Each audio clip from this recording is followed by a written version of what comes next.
అస్సలాముఅలైకుం guys, welcome back to my channel. ఈ రోజు మన రెసిపీ వచ్చేసి మా చెల్లికి ఎంతో ఇష్టమైన డబుల్ మసాలా చికెన్ ఫ్రై అనమాట. ఏం లేదు, చాలా సింపుల్ అండి ఈ కర్రీ. ఫస్ట్ అయితే ఆయిల్ వేసుకొని ఆనియన్స్ అనేది ఫ్రై చేసుకోవాలి.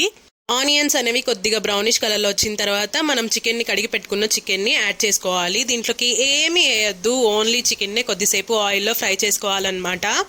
కొద్దిగా ఫ్రై అయిన తర్వాత అల్లం వెల్లుల్లి పేస్ట్, ఇంకా మన స్పైసెస్ అనేవి అన్ని యాడ్ చేసుకోవాలి. కారం, ధనియాల పొడి, పసుపు కొద్దిగా యాడ్ చేసుకొని ఇవన్నీ ఒకసారి కలుపుకోవాలి. అలాగే దీంట్లోకి ఒక గ్రీన్ చిల్లీ అనేది యాడ్ చేసుకోవాలి. మీ ఇష్టం, మీ కారానికి ఎంత సరిపోతుందో అంత కారం అయితే చూసి వేసుకోండి. నెక్స్ట్ వచ్చేసి దీంట్లో షాహీ జీరా, సోంఫ్, తర్వాత కొద్దిగా చెక్క లవంగాల పొడి, ఇలాచి, అలాగే స్టార్ ఉంటుంది కదా అది, బిర్యానీ ఆకు అండ్ మరాఠీ మొగ్గ, కొద్దిగా గరం మసాలా అనేది యాడ్ చేసుకొని ఒకసారి కలిపేసి వాటర్ వేసుకొని మూత పెట్టేసేయాలన్నమాట. మనం వేసిన స్పైసెస్ లో మొత్తం చికెన్ బాగా కుక్ అయిన తర్వాత లాస్ట్ కి కొత్తిమీర, కసూరి మేతి వేసుకొని దించేసుకుంటే మన చికెన్ ఫ్రై అయితే రెడీ అయిపోతుంది. ఒకసారి ఇట్లా ట్రై చేయండి, నచ్చితే లైక్ చేయండి. Bye, thank you.